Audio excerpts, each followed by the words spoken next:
This is Deacon Tim Sullivan. I'd like to welcome our visitors to Greenhorns in Black. This is the third episode in our series of interviews with the new priests, our younger priests in the Diocese of Tulsa. And this all came about when some of us were talking about what would be some of the things we could do during this epidemic that's causing us to feel a little bit disconnected with the church. And we thought, well, let's interview some of the new priests in the diocese, and so the people in the diocese can become familiar with them. And today we're joined by Father Vince Fernandez. So welcome, Father. Thanks, Deacon Tim. Good to be here. Yeah. So how long have you been a priest? It will be 2 years this June. Okay, that's what I thought. Yeah. So how's it going? It's been really good. Yeah, it's been awesome. It's probably, it's kind of cheesy, but it's probably the greatest thing I've ever done in my life. And just living out as a priest and being in the parish and all this awesome stuff. Yeah, that's good news. So, well, tell our listeners something about yourself, your background, your family, some of the major events in your life. Yeah. So I was born in the Philippines, and I moved here when I was about 4 years old. And my mom and dad came over, and my brother was born a little bit after that. And we've lived here. We lived in Tulsa ever since. Moved straight to Tulsa, and I went to a good number of the Catholic schools. Went to Monte Cassino for a little bit, then St. Catherine's, and then now I went to St. Mary's, where my current assignment is, and then went to Bishop Kelly after that. And then right after high school, it was probably around my senior year, I felt like the Lord was really calling me to be a priest, and He wanted me to go like immediately. Right, He didn't want me to go to college, so I went to college seminary up in Minnesota, St. John Vianney Seminary, which is great, and I loved it, except for like the months of November to February, where it was like 10 degrees every single day.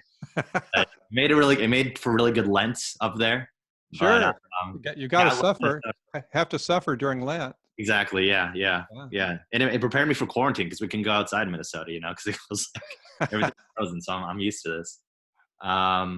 But then, 4 years up there, got my degree in philosophy, and then went to the North American College in Rome, did 5 years there, got my theology degree and my degree in spiritual theology. And then the last 9-10 months, I've been here at St. Mary's as the associate. And then I'm over at Monte Cassino as well as the chaplain over there. So, oh, great. Cool. It's like, two places I went to school, St. Mary's and Monte Cassino. I'm back as a priest, which is really awesome. Yeah, that would be great. Yeah. So do you have any outside interests, hobbies, activities, things you like to do when you're not saving souls? Yeah. I'm a big sports guy. So I'll one of my big hobbies is just watching sports and listening to sports podcasts. And I love going out and playing Frisbee or football or soccer or basketball. And so that's kind of my own kind of leisure, is kind of be able to go out and just get a group of guys together and, pray, and then play basketball, and then go out to eat. So that's always definitely one of my favorite things to do. One of my daughter's father is real big in ultimate Frisbee. Actually, a couple of sons are too. But anyway, she helped start a team called the Greenhorns. Oh, no way. Oh my God. And they have some Greenhorn T-shirts, which we may have to get our hands on for this series. Okay. Yeah. So when you think about being a priest or thought about it in the past, were there any things at the top of your list for what you'd like to accomplish as a priest? Any particular aspects of ministry that you wanted to focus on during your years as a priest?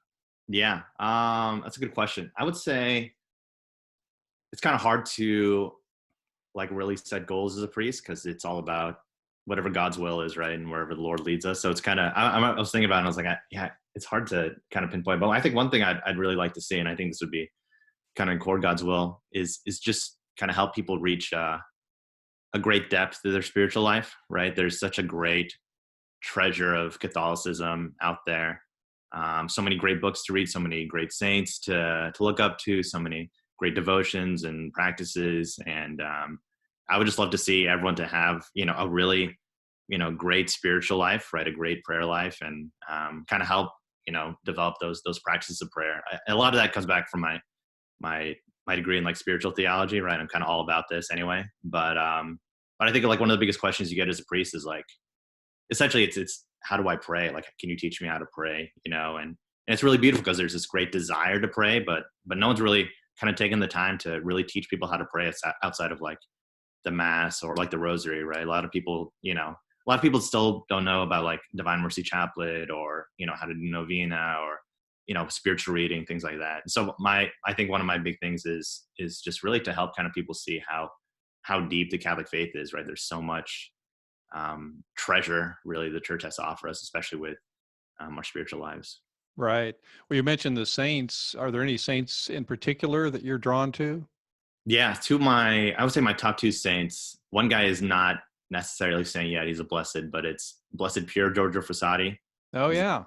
Italian guy. Yeah, he died when he was 24. Lived in like the 1930s, but just a great example of a real joyful witness of someone who is kind of in the world but not of the world, right? So he would go like he was kind of like me. He liked hanging out with people and like doing fun activities, mountain biking and mountain climbing and things like that. But he's also like very devoted. He would walk up this mountain near his house in Polone for an hour and a half to get up to mass, go to mass for like 30 minutes, and then come back to the mountain an hour and a half later, And so he would do this every single day just to get to mass. Another one is just became a saint last year. So Saint John Henry Cardinal Newman. Oh, Uh, right. I'm a big fan of, and I've read a lot of his works, and which is funny because he's kind of the opposite of Frassati in that he's kind of very quiet, like very intellectual man, but his sermons are incredible, and I love reading them. And at least my own preaching, I kind of base a lot of it on how Newman preaches. Right? I have to change a few things because he's alive like 1890 or something, so the English Right. is a little different. But his ideas and the way he kind of sees the gospel and he's able to explain it. I take a lot from him, and just his contributions to the church as a theologian I think are pretty incredible. I like the reference to Frassati, Pier Giorgio Frassati, the first fellow you mentioned. And I think what you were saying is basically he's a pretty normal guy. Yeah, And you can be a normal guy and be very holy, very saintly at the same time. You don't have to like be some kind of weird, extreme sort of person to qualify as a saint. yeah, exactly. No, that's true. Yeah. So what has been the biggest surprise so far in your life as a priest? You've been at it about a little less than 2 years. Yeah, What yeah. surprised you the most? Um, I mean, it shouldn't be surprised because they tell us all the time, but just in terms of just like time management and being able to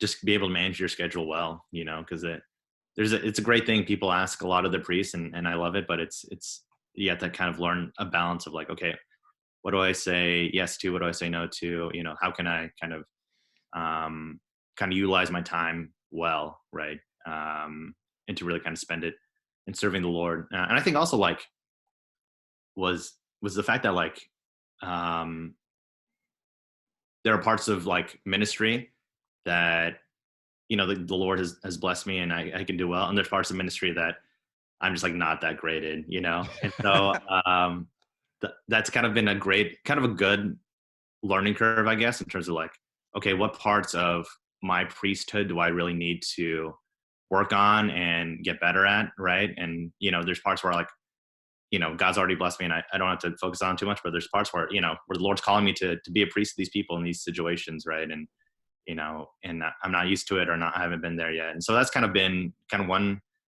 kind of surprise, I guess, right? In terms of just like, okay, what ways do I still need to grow in formation, right? And still, kind of reach the complete image of Jesus Christ as a priest. Well, I know that for lay people, they assume that a priest, if you've been ordained, you've been trained to handle every possible situation that will come up, and that's just not the case. Not true. Yeah. So, what have you enjoyed the most? You mentioned some of the things have gone well for you. Other things are more of a challenge. But what do you enjoy the most so far about the priesthood? I mean, it's kind of an easy answer, but I would just say just saying mass and hearing confessions, like those, out of everything I do as a priest, those honestly bring me the greatest joy, and it's funny. The first time I heard confessions, it was at this summer camp down in Texas, the Pines, and it's awesome, great Catholic summer camp. But I heard confessions for like 3 hours straight, and I didn't even notice like the time went by, and that's when I kind of realized like, oh my gosh, I love doing this. I just remember just never really being nervous about confessions, and really it's really fruitful for me. Like, I leave confession, I'm not tired. I'm kind of jazzed, right? I'm ready to go after, granting people absolution. And then mass, the same thing too. Just this great gift of like offering mass, right? Of giving people the greatest gift that the Lord has ever given us, right, in the Eucharist. And so, I mean, those are definitely two of my kind of greatest joys. And I think the fact I'm at two different schools too, so kind of on a a lower level than the fact that like I love like being at the school and like being with the kids and being able to kind of talk to them and teach them about Jesus, and just being a chaplain is kind of a great joy. If I ever have like kind of a down day, I'm able to just go to like the first grade classroom, and it's like I'm a rock star, It's like first grade kids kind of freak out, and so Yeah. I love just being a chaplain at school too, at two different schools. Wow. That's wonderful. So, as you know, we live in a, well, let me ask you something. First of all, this name Fernandez sounds familiar to me. Hmm. There's a Father Archie Fernandez in the diocese. Is he Right? related to you? Yeah, that's my uncle. That's my dad's brother. Oh, okay. Yeah. So Yeah. he's a good dude. I would definitely say he's one of my influences to become a priest in terms of just like normalizing the priesthood, right? And so, kind of going back, like what Versati does for sainthood, and kind of, you know, normalizes it in a sense. My uncle kind of did that for me as a priest, right? I was like, oh, here's a guy, just hangs out with my dad, and it's a lot of fun, and likes to sing karaoke and all this stuff. And he's a priest, right? And he's a good priest. And I was like, I could probably do this too. I don't have to be this kind of weird kind of person to be a priest. I can, All right. yeah, my uncle's a great example of that. So A lot of people don't know this, but there is a Catholic Filipino community that's active. I know in the Tulsa area, also in Oklahoma City, and Father Archie is the chaplain for those communities. yeah, yeah. It's awesome. They have great, just kind of great like cultural events too. So there's like a 9-day Christmas novena that we do, which is great. And there's always like Filipino food afterwards, and Yeah. which is awesome. And then um, yeah, one of our great saints, San Lorenzo Ruiz, the first Filipino saint. His feast days in September, and then we have like a May crowning. So it's cool. It's great to get all the Filipino Catholics together and kind of celebrate our faith and our culture. Yeah. Well, that's interesting that you have this heritage in the family. Exactly. Yeah. Yeah. It's So awesome. that's great. So what I was going to ask before I asked about about Father Archie was, as you know, we live in a part of the world where there aren't that many Catholics, Mhm. and frequently Catholics get asked by a coworker, a neighbor, have you been saved, that kind of thing. Right. But if a non-Catholic asks a Catholic, why are you Catholic? What do you think would be the best answer? Yeah, that's a good question. I would say maybe two things. One, just the tradition of the church, right? That it's, this longstanding 2,000-year tradition, and how kind of incredible that is. That um, we've had the same faith since the apostles, right? This kind of unbroken tradition. There's a great quote by Newman.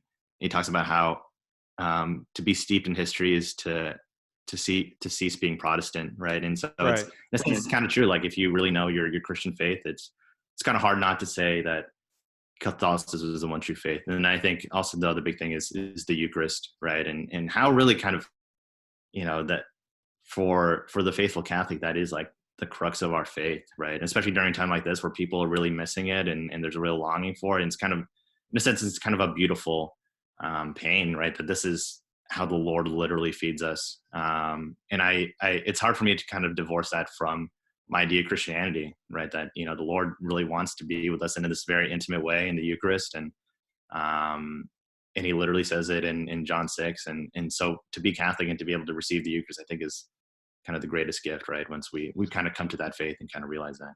Right. And a lot of Protestants think of the Catholic Church as not biblical.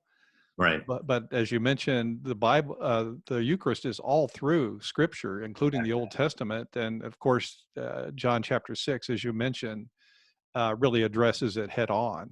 Yeah. So it's hard to understand how people that believe in the Bible would not have some appreciation for the Eucharist. But anyway, so we've got work to do in Yeah. that area.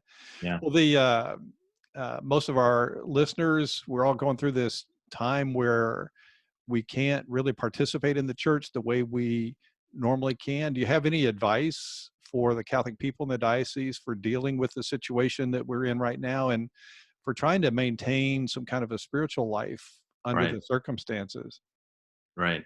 I would say, I think one big thing I think kind of gets left out a lot in terms of kind of the like the normal, like the day-to-day spiritual life is just to take up spiritual reading, and how a great gift that is. Not just, you should read the Bible every day, you should read scripture, but to kind of read the works of like the lives of the saints, or any kind of like spiritual work. I think that's always, for me, that's always kind of a big boost, right? Especially if I'm kind of, I feel like I'm kind of lacking my spiritual life.